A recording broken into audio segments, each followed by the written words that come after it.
उपासक अपने प्रीतम के सिवा और किसी को नहीं देखना चाहता। उसके चित्त की ऐसी दशा होती है, जाके ही में बस गई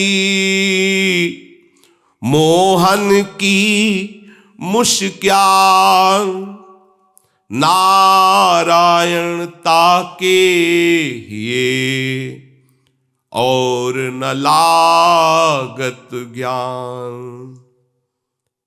अपने प्रीतम की जब मधुर झांकी होने लगती, फिर उसे और कोई उपदेश और कोई चाह और कोई मान प्रतिष्ठा ये छू ही नहीं सकती। विधि निषेध श्रुति वेद की मेण देत सोमेट, नारायण जाके ये लागत प्रेम चपेट। अपने प्रीतम की प्रेम का जब प्रवाह उसके हृदय में उदय होता है तो अब शास्त्र क्या कहते हैं इस पर भी विचार नहीं जाता। विधि निषेध श्रुति वेद इनकी आज्ञाओं के ऊपर उसकी स्थिति होती। न लाज तीन लोकन की, न वेद को कहो करे, न शंख भूत प्रेत की, न देव जच्छते डरे। प्रेम की कैसी स्थिति कि वेद शास्त्र से प्रणाम कर लेते कि हमारा शासन खत्म आपके ऊपर से, आप आके बढ़ो। एक बार तो हृदय में धारण करो ये बात कि जगत को तो देख ही लिया, एक बार इस जगत के मालिक को देखें, चाह तो पैदा करो। आपको लगता है जगत है और जगदीश नहीं है, ये माया का भ्रम है। ये नहीं है जो देख रहे हो वही वो है, ये भक्ति अनुभव कराएगी। इन नयनों का यही विषेक, ये भी देखा वो भी देख, देखत देखत ऐसा देख, मिट गई दुविधा रह गया एक, नाहिन रह्यो ही महाठोर। मिट गई दुविधा, रह गया एक प्रीतम, बस दूसरा कोई नहीं। उसकी स्थिति आ जाती है। प्रेम मगन गद गद गिरा, कढ़े न मुखते बात, नारायण महबूब बिनु और न कछु सुहात। महबूब मेरा प्यारा, मेरा प्रीतम, कितना सुंदर, कितना सुखद, कितना रसद, रसमय। यही तो चाह हमारी है। रस मूरति सूरति सरस, कैसा सौंदर्य है इनका। देखो, इनके देखने के लिए ललचाओ, इनका देखना ही माया प्रपंच का नाश कर देना है। इनके देखने की इच्छा ही प्रबल भक्ति का भाव प्रकट कर देना है। आप इच्छा तो प्रकट करो, इनसे मिलने की चाह तो करो। ऐसा आनंद प्रकट होगा, ऐसी लगन लगेगी, कुछ अच्छा नहीं लगेगा। भारी से भारी दुख को भी सह जाया जाता है। इनसे मिलने की लगन में ऐसी एकाग्रता जागृत होती कि कोई ढोल बजाए तो भी अपने अंदर की स्मृति में कोई बाधा नहीं पड़ेगा। मन में लागी चटपटी, कब निरखूं घनश्याम, नारायण भूल्यो सभी खान पान विश्राम। ये इच्छा प्रबल हो गई कि अब तो प्यारे को देखना ही हमारा जीवन है, अब प्यारे से मिलना ही हमारा लक्ष्य है। जहां ये लगन बढ़ी तो ऐसी अगन हृदय में लगती है कि खान पान विश्राम सबका विस्मरण होने लगता है। नहीं खान पान ते भावे है, नहीं कोमल वसन सुहावे है, सब विषय लगे ते खारा है, हरि आशिक का मग्न। वो हरि आशिक है, जगत का आशिक नहीं, जगदीश का आशिक है। हमें अंदर से ये इच्छा प्रबल करनी है, ये हो जाएगी। बार बार जो हम सोचते हैं, बार बार पढ़ते हैं, बार बार देखते हैं, बार बार सुनते हैं, जैसे लोगों का संग करते हैं, हमारे अंदर चाह भी वैसी बढ़ने लगती है। प्रेम पंथ अति कठिन, सबको निबहत नाही। क्यों? क्योंकि इतनी विषय वाटिकाएं सामने फेंक दी जाती हैं उसके। जो जगत के मालिक से मिलना चाहता है तो माया पहले जगत की वस्तुओं की परीक्षा करती है। ये लो, ये लो, सब स्पर्श रूप रस गंध सब फ्री तुम्हारे लिए। जिनके लिए अन्य मनुष्य जीवन अर्पित कर देता है और वो वस्तुएं नहीं मिलती, वो वस्तुएं तुम्हारे चरणों में फ्री, भोगो इनको। अगर उपासक चूक कर गया कि भगवान तो मिल ही जाएंगे, ये सामने जो भोग सामग्री है इसे भोग लेते हैं, गया। यहां प्रेम पंथ कठिनता का स्वरूप यही है कि निश्चय किया है प्रभु से मिलने का, तो आप किसी से नहीं मिल सकते। निश्चय किया है प्रभु के देखने का, तो आप किसी को नहीं देख सकते। निश्चय किया है उनके नाम के स्वाद का, तो आप कोई स्वाद नहीं ले सकते। ये बात तुम्हारे दिमाग में हर समय रहनी चाहिए। तुम्हारा निश्चय क्या है? ऐसी मनोहर विषय वाटिकाएं आपके सामने, थोड़ी देर घूम लीजिए, थोड़ी देर भोग लीजिए, आइए थोड़ा मनोरंजन कर लीजिए, विश्राम कर लीजिए। बहुत लंबी यात्रा है, बहुत समय से चल रहे हो, आगे भी लंबी यात्रा है, विश्राम कर लीजिए। नहीं, बीच समुद्र से मैनाक पर्वत प्रकट हुआ और हनुमान जी से कहा बहुत लंबी यात्रा है, विश्राम कर लीजिए।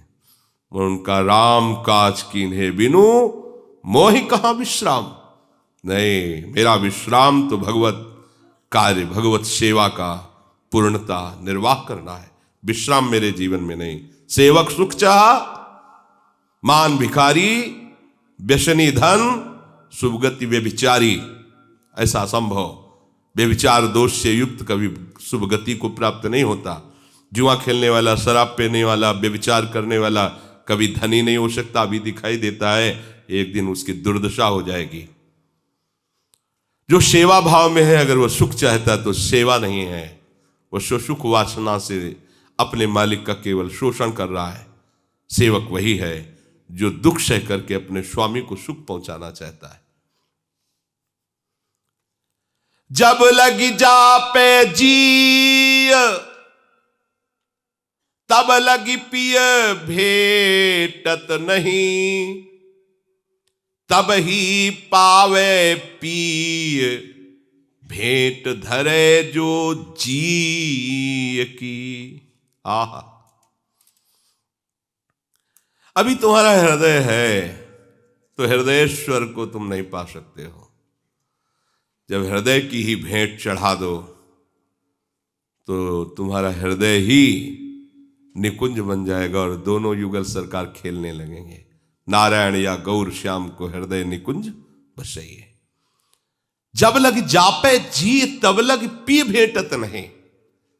अपनापन, अपना अस्तित्व, अपना महत्व, अपना जीवन, अपना हृदय जो हमारे प्राण प्यारे के चरणों में भेंट कर देता है, तो ऐसे उदार हैं कि वो स्वयं आकर उसके हृदय में प्रकाशित हो जाते हैं। तो निश्चय करो, नारायण होवे भले,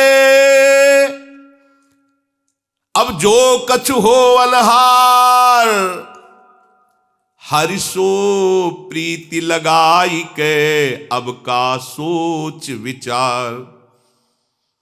अब तो बेल फैल गई, जाने सब कोई, मेरे तो गिरधर गोपाल दूसरों न कोई। संतन ढिग बैठ बैठ लोक लाज खोई। अब जो होगा सो देखा जाएगा। अब तो प्यार किया है प्रभु से, अब तो ये थोड़ा सा शरीर में कष्ट आया, रोना धोना शुरू कर दिया, थोड़ी सी प्रतिकूलता आई, दुखी हो गए, अनुकूलता आई, हर्षित हो गए, ये हरि के आशिक का लक्षण नहीं है। वैसे कहीं भी प्रेम में ऐसा लक्षण नहीं पाया जाता। जिसके हृदय में लौकिक भी लक्ष्य दृढ़ हो जाता है तो मृत्यु तक को हंसते हंसते वर्ण कर लेता है, और तुम अलौकिक लक्ष्य को दृढ़ करके छोटे मोटे कष्ट को, भूख प्यास को, सर्दी गर्मी को, इनको नहीं सह पा रहे हो। कैसे आशिक हो, कैसे भगवत भक्त हो? जब प्रेम की एक वृत्ति भी उदय होगी और ऐसा लगेगा मुझे प्रभु की प्राप्ति ही विश्राम स्थली है, अब नहीं, अब कोई गुंजाइश नहीं रह गई, तो हर कष्ट तुम्हें फूल जैसा लगेगा। जो किसी को अपने कष्ट सुनाते रहते हैं वो प्रेमी नहीं होते। वो किसी को कष्ट बता करके उनकी सहानुभूति बटोरना चाहते हैं। उनकी सहानुभूति से क्या हो जाएगा हमारा? ना हमारे दुख को मिटा लेंगे, ना वो हमको प्रेम दे पाएंगे। जो हृदय में व्यथा है उसको छुपा लो, चुपचाप सह जाओ। वो जानता है, जो हृदयेश्वर है वो जानता है। रहीमन मन की मन व्यथा मन में रखिए गोए, ये सुनिठ लई है लोग सब बांटने लई है कोए। चुप।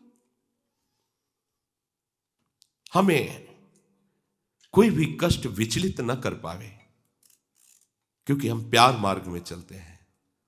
तभी कहा है, चढ़ के मैन तुरंग पर चलिबो पावक माही, प्रेम पंथ अति कठिन है सबको निभत नाई। मोम के घोड़े पर बैठकर आग में चलना है, एक सेकंड में वो पिघल जाएगा। मोम अग्नि की आंच में पिघल जाएगा नहीं। ये प्रेमी जन हैं, इनको जितना कष्ट होता है उतना ही आनंद पूर्वक के भगवत मार्ग में चलते हैं। जैसे शूरवीर योद्धा के शरीर में जब अस्त्र लगते हैं तो उसको और आवेश आता है, ऐसे ही पग पग में जब प्रेमियों को कष्ट दिया जाता है तो और आवेश आता है। भगवान सता लो जितना सताना है, पर मैं आपको छोड़ नहीं सकता।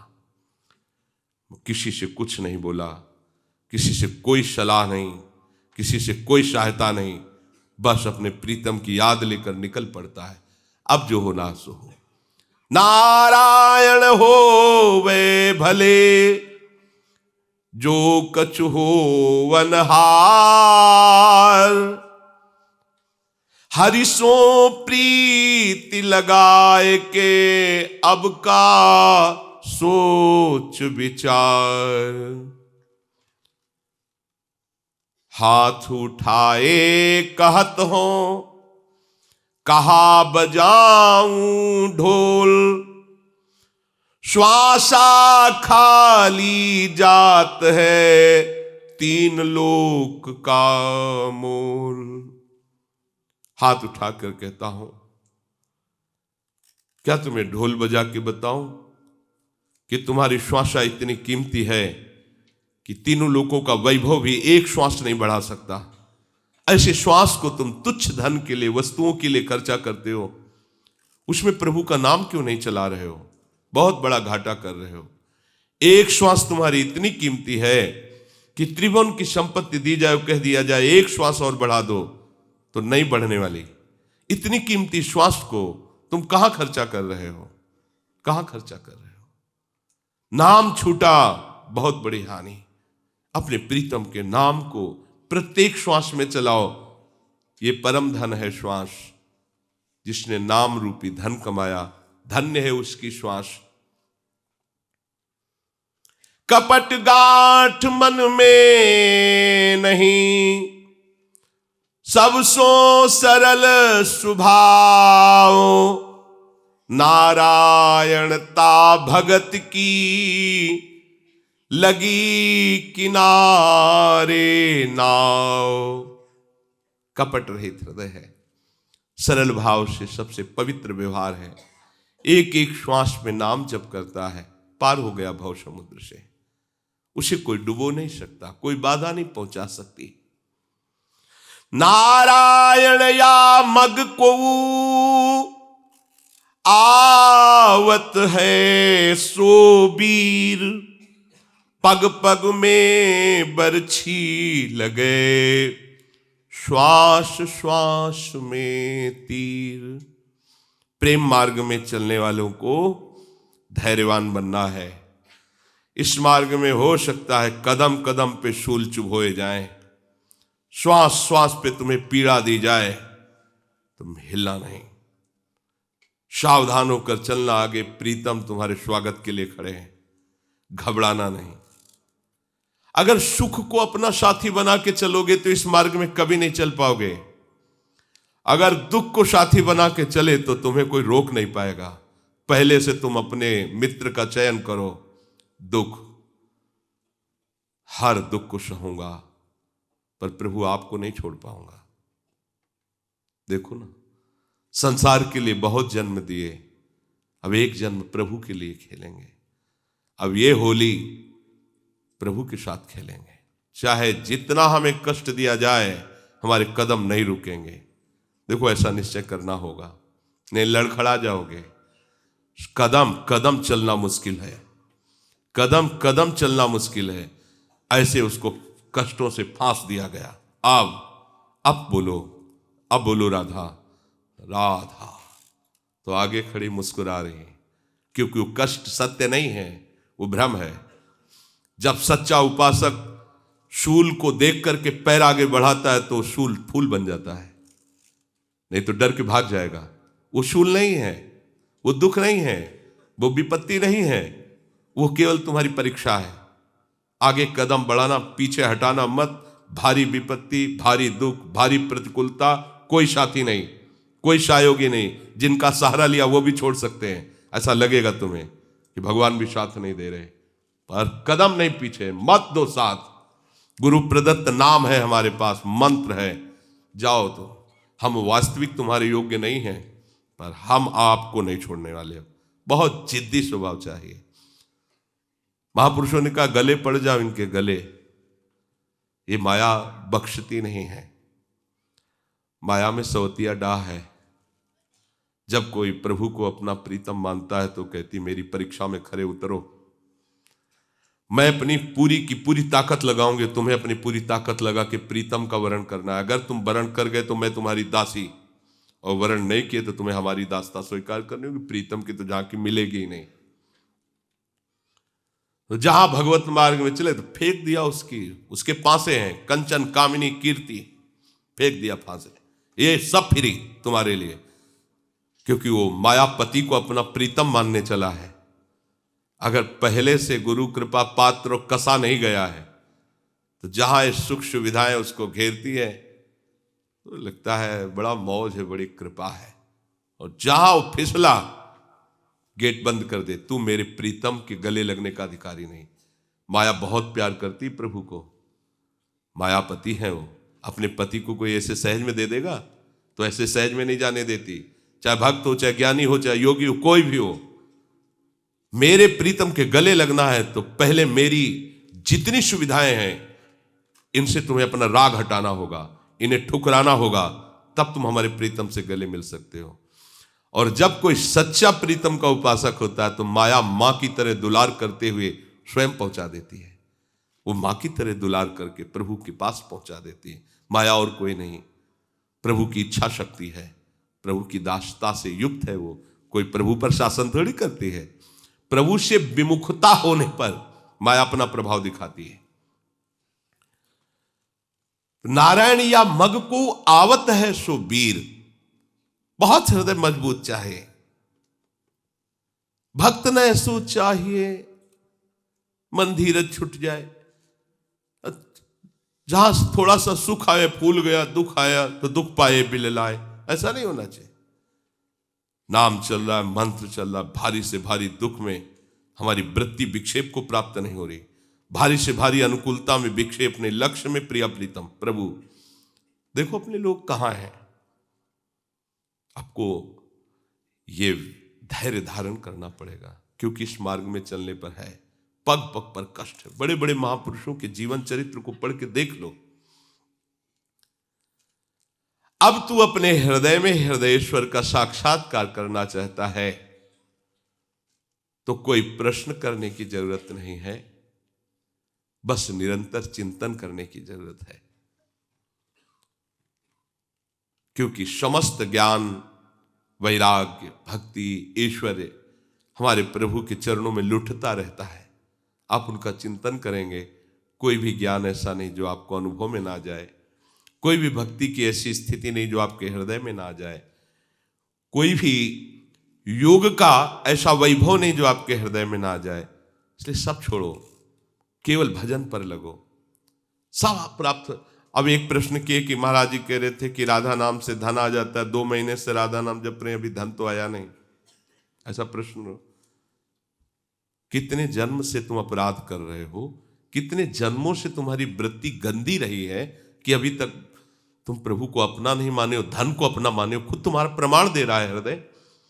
अगर तुम 2 महीने बराबर राधा नाम जप लो तो 2 महीने में श्री जी मिल जाएंगी। धन की बात क्या है? पर आपने कुछ भी नाम जपा हो तो हम आपको प्रणाम करते हैं, वो व्यर्थ नहीं जाएगा। पर इस राधा नाम को आप खर्चा मत करो, ये बहुत बड़ी धरोहर है। इसके लिए तुम्हें कुछ चंद रुपए मांग मत करो। आप सावधान रहो, निरंतर जप करो तो राधा नाम से अखिल लोक ब्रह्मांडों का स्वामी खरीद सकते हो। राधा नाम से श्री कृष्ण को खरीद सकते हो, वो बिकने के लिए तैयार है, दाम है राधा नाम। तुम धन की क्या बात करते हो? पर वो मलिन बुद्धि तो अभी समझ में नहीं आता कि राधा राधा राधा कहते हो, राधा नाम चिदानंद, कुछ तो फर्क होना चाहिए। अरे चिदानंद तुम्हारे अंदर बैठा, तेरे फर्क नहीं है तो नाम से क्या फर्क आएगा? पहले मलिनता को नष्ट कर, नाम के द्वारा वृत्ति को पावन कर, फिर देख नाच पड़ेगा। सिद्धांत से चलो। ये जो मनमानी वृत्तियां, तभी कहा कि जो बुद्धि रखता है वो तब तक अनुभव नहीं कर पाता, जब बुद्धि को समर्पित कर देता है तब ये मार्ग। अरे देखो, पशु पक्षी है, सबका भरण पोषण कर रहा है वो प्रभु। देखो तो, छोटे से छोटा जीव, बड़े से बड़ा आहार करने वाला जीव, सबको आपकी व्यवस्था हो। आपकी जो चाहते हैं उनको मिटाना है, इसीलिए वो पूर्ण नहीं कर रहा है। क्योंकि चाहतों में ही फंसते फंसते तो संसार का फैलाव फैल गया। और आपकी चाहते ना पूर्ण करके आपको वहां से निराश करेगा, संसार की आशा को नष्ट करेगा। आशा ही परमम दुखम, नैराश्यम परमम सुखम। अज्ञानी हो इसलिए जानते नहीं हो। राधा राधा बोला 1 करोड़ की चेक आ जाए, राधा राधा बोला 1 फ्लैट मिल जाए, राधा राधा बोला बढ़िया संग मिल जाए। चुपचाप नाम जप करो। महालक्ष्मी जिनके चरणों को सहलाती रहती हैं, ब्रह्मा आदि जिनके चरणों की रखने की चौकी में दंडवत करते हैं, वो प्रभु जिनके चरणों में महावर रचने की आशा रखते हैं, उनका नाम राधा है। ये कोई व्यर्थ नहीं है। पर अविश्वास मत करो। अगर तुम्हें धन चाहिए तो इतने बड़े धनी हो जाओगे, देख लेना। विश्वास तो करो, थोड़ा चलो तो। तुरंत ही चेक मांग रहे हो तो थोड़ा चुपचाप शांत चलो। एक किसान भी खेती बोता है तो 4-6 महीने उसकी सेवा करता है, रक्षा करता है, सींचता है, तब जाकर उसे अन्न राशि मिलती है। ये भगवत नाम है। ये पहले तुम्हारे अनर्थों का नाश करेगा, पाप प्रवृत्तियों का नाश करेगा, हृदय पवित्र करेगा। फिर तो देखो ऐसी सिद्धियां आने लगती, जो चाहो तुम प्राप्त कर सकते हो। धन की क्या बात है? अभी उस दिन वर्णन था, आप जाओ जो चाहो। तो प्रभु के नाम पर विश्वास कभी डिगने मत दो। खूब नाम पर विश्वास करो, नाम जप करो और इन बातों का मनन करो। हमारा अंतिम लक्ष्य है प्रियालाल की प्राप्ति, और वो हो जाएगा। अभी कल प्रसंग आएगा, इसमें आगे है। भगवान आदेश करते हैं कि योगो निर्विण्ण चेतसा। तुम्हारा चित्त ऐसा नहीं उगता होना चाहिए कि इतने वर्ष हो गए करते हुए कुछ मिला नहीं, इतने दिन हुए जपते हुए कुछ मिला नहीं। ऐसा उपासक सफलता को प्राप्त नहीं होता। आगे वर्णन। श्री राधा वल्लभ लाल।